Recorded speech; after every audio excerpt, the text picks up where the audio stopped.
Olá pessoal, tudo bem? Como que vocês estão? Espero que bem. Na aula de hoje vamos falar de quem? Mãe Iemanjá, a senhora das águas, a mãe das águas salgadas, a mãe dos rios. Ela é bem polêmica, tá? Então a gente vai falar sobre isso agora. Então, vamos nessa! Iê Omoeja, mãe cujos filhos são peixes, Dandalunda, Janaína, Marabô, princesa de Aioká, Inaê, sereia, a que tem o poder da água, aquela que tem o poder de levar todos os males para baixo das 7 ondas do mar salgado, aquela que rege a linha dos marinheiros, aquela que divide o mar com as grandes sereias encantadas. Nossa mãe, nossa grandiosa dona de todas as cabeças, Senhora Iemanjá, Odoiá, Odociaba, Mãe Iemanjá. Mãe Iemanjá, desde o começo, sempre foi considerada a mãe das águas, isso em terras africanas. Seu pai seria o rei dos mares, o rei do mar, Olokun, né? Iemanjá, então, seria a filha do rei do mar. Porém, qual que é a questão? Ela não era a rainha do mar. Ela nunca foi em África, assim como é no Brasil. Para os brasileiros, para quem trabalha com a espiritualidade afro, no Brasil, sempre diz que ela é rainha dos mares. E dentro de África não é assim. Como que funciona dentro da África? Ela é a senhora das águas. Tem histórias que diz que Iemanjá seria a dona das águas, mas por ter tantas águas assim, ela acabou dividindo para as outras Iabás. As águas paradas, as águas dos pântanos, ela deixou com Nanã, né? Essas águas que ficavam assim em torno das florestas, ela deixou tudo para Nanã. Para Oxum, que por sinal, se vocês forem parar para ver, Oxum e Iemanjá sempre tem uma conexão muito forte, né? Uma conexão muito forte. Ela deixou as águas doces. Ela ficou no mar junto com Iemanjá, no caso, ficou junto com seu pai no mar. As águas da chuva deu para Iansã. E assim ela conseguiu dividir as águas para as outras Iabás, tá certo? Isso depende muito de vertentes para vertentes, de crenças para crenças, até porque dentro da Umbanda a gente não acredita muito nessas histórias de Itãs, né? Que seriam as Itãs, que seriam histórias dos orixás, histórias contadas dentro de Candomblé, tá certo? Ela, por ter sido sincretizada com Nossa Senhora dos Navegantes, ela tem o seu culto geralmente no dia 2 de fevereiro. Porém, muito raramente, em alguns casos, ela também tem seu culto dia 8 de dezembro. Mas é bem mais difícil, tá? É bem mais difícil mesmo. Por seu culto originalmente ser dentro dos rios, Iemanjá também é muito associada a Oxum. Então, muitas pessoas casam o culto das duas e sempre deixam uma próxima à outra. Uma sendo a que trabalha na gestação e uma que trabalha na hora do nascer da criança, entende? Então seria mãe Iemanjá na geração daquela criança, na gestação. E mãe Oxum na hora de ter a criança, do nascer da criança. Iemanjá é dita como a mãe de todos os orixás, praticamente. Por isso seu nome seria a mãe cujos filhos são peixes. Por conta disso, porque ela aglobou todos os orixás, sendo mãe de todos os orixás, tá? Em algumas casas a gente nota que ela era casada com Oxalá. Em algumas histórias a gente vê que essas casas seguem isso. Então deixam Oxalá e Iemanjá juntos. Oxalá sendo o pai de todas as cabeças e Iemanjá a mãe de todas as cabeças. Então sempre deixam juntos eles, tá certo? Mas isso nem em todas as casas, tá? Isso pode variar também. Seu culto é aos sábados. E em algumas casas, seu número também pode ser associado ao 4, tá certo? Uma outra questão, um outro fundamento muito importante dentro do culto seria a cor, né? A gente umbandista trabalha muito com essa questão da cor das velas. Muitas casas associam a Iemanjá a cor azul claro, só que muitas casas também associam a cor branca leitoso. Umas outras casas cultuam Iemanjá também na cor transparente, né, que seria aquela incolor. Muitas casas também trabalham com ela na cor amarelo, acreditem se quiser. Enquanto em outras casas também a gente pode encontrar na cor verde. Isso por conta que seria aquela água mais misteriosa, que a gente não enxerga direito do mar, sabe? Um mistério de Iemanjá. Isso varia muito de casa para casa. Normalmente, dentro da Umbanda, a gente trabalha com a cor azul para Iemanjá, tá certo? A clara. Tem casas que colocam para Iemanjá também a cor azul escuro. Não é tão comum, tá? Porém, muitas casas, como eu disse, trabalham com Oxum e Iemanjá juntas, então deixa azul claro para Iemanjá e azul escuro para Oxum, tá? A união das duas águas. Iemanjá é a senhora que trata muito nossos campos do sentimental, seja ele emocional ou psicológico. Tanto que ela já foi considerada a protetora da cabeça, a protetora da saúde mental. Então, muitas pessoas, quando estão se sentindo mal psicologicamente, procuram Iemanjá. Mas, além disso, Iemanjá também foi associada à cura dos rins. Ela é nomeada uma das senhoras curadoras de rins. Por quê? Porque o rim, ele trabalha essa questão do líquido do corpo. Então, isso também é associado a Iemanjá. Outra crendice que eu já escutei é que mesmo que a gente não seja filhos de Iemanjá no Ori, a gente também é de Iemanjá. Por quê? Porque o nosso corpo é composto por água. Temos uma grande quantidade de água no nosso corpo. Então, a água da vida que faz a gente estar repleto de saúde, vivos, é o que faz a gente também ser de Iemanjá. É ali que a gente vê como Iemanjá existe no nosso corpo. Isso em algumas casas, nem todas levam isso em consideração.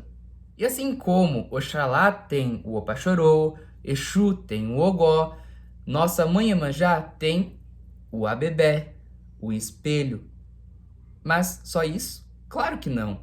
Iemanjá também possui conchas, possui também pedras de praia. Outras pessoas podem associar Iemanjá também estrelas do mar. Ou até mesmo, eu já vi gente que pega bolacha do mar para Iemanjá, para poder pôr para ela como um símbolo, né? Mas agora você vai me falar assim, Vitor, eu trabalho com Oxum, tenho Oxum na minha coroa. Ela tem o Abebé também, ela também tem o espelho. Que confuso, Iemanjá tem um espelho também. Sim, exato, Iemanjá também tem um espelho. Mas são diferenças sutis entre um e outro. Os ornamentos que geralmente compõem um Abebé é o que vai representar também se ele é de Oxum ou de Iemanjá. O de Oxum geralmente é assim, enquanto o de Iemanjá pode ser assim. Conseguem notar a diferença? Um geralmente é mais puxado para o dourado, para o amarelo, enquanto o outro já é mais puxado para o prateado, para o azul, tá? E isso é muito, mas muito fácil de identificar se é de Oxum ou de Iemanjá. Mas, como vocês já sabem, tem casas que cultuam a Oxum no azul, né? E como a gente já falou, tem casas que cultuam o Iemanjá no amarelo. Só que qual que é a questão? Como a gente faz para poder distinguir também, tá?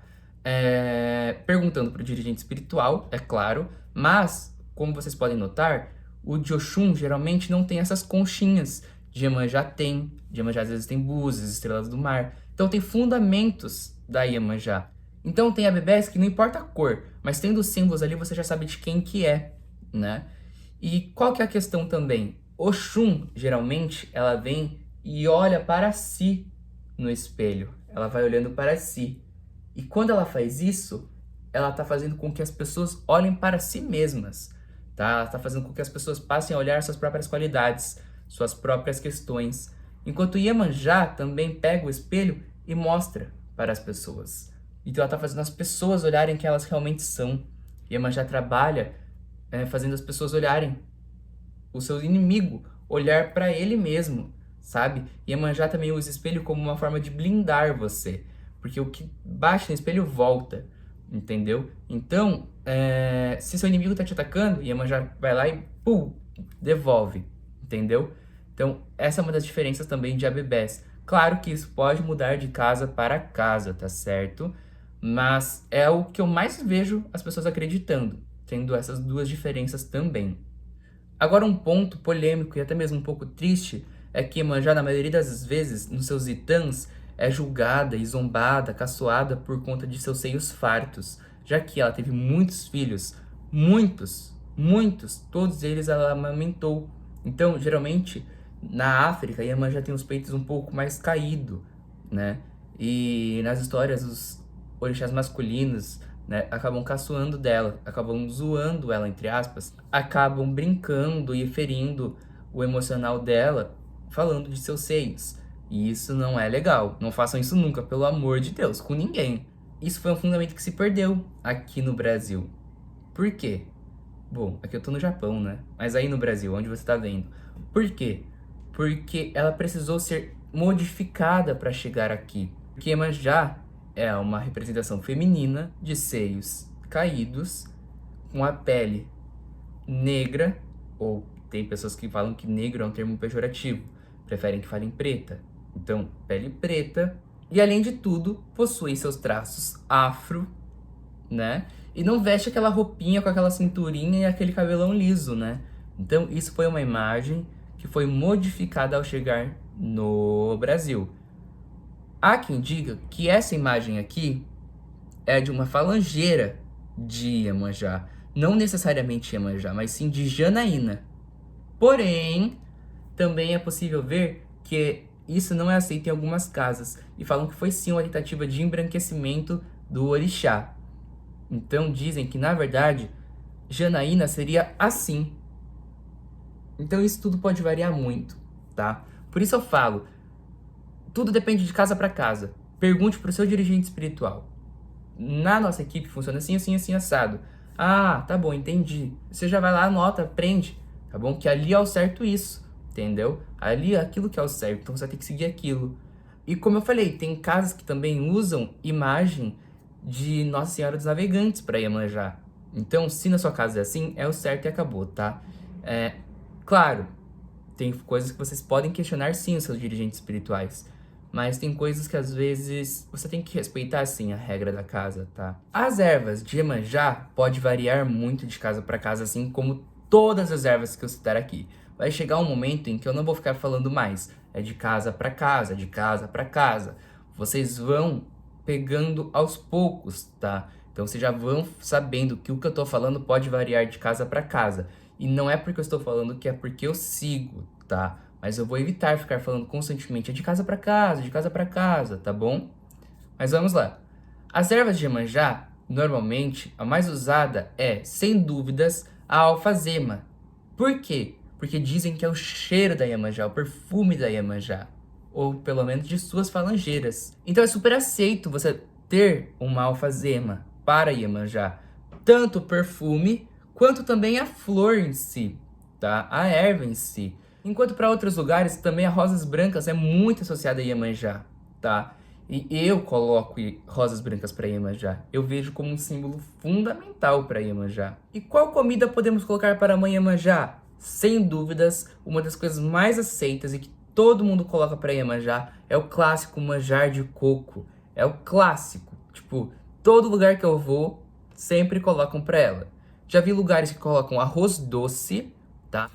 Uma outra coisa que tem gente que coloca, que é um arroz cozido, mas sem temperos. Você vai fazer o arroz normal, só que sem tempero nenhum. E pode pôr pra Iemanjá também. Eu, por outro lado, gosto de colocar frutas pra ela junto com o manjar, tá? Então eu coloco pra ela o quê? Eu coloco pera, maçã verde, uva verde, melão. E tem também outras opções que você pode colocar pra Iemanjá que pode variar de casa pra casa. Mas tem gente que também coloca pra ela canjica branca, igual a de Oxalá. Agora vocês já estão conhecendo um pouco mais sobre Mãe Iemanjá, já sabem mais ou menos como agradar ela. Então sigam em frente com isso, trabalhem com Mãe Iemanjá e já sabem, hein? Já sabem. Me mandem mensagem pra gente marcar aquele jogo. Acendam suas velas, tomem seus banhos de descarrego e cuide de Mãe Iemanjá, hein? Um beijo, gente!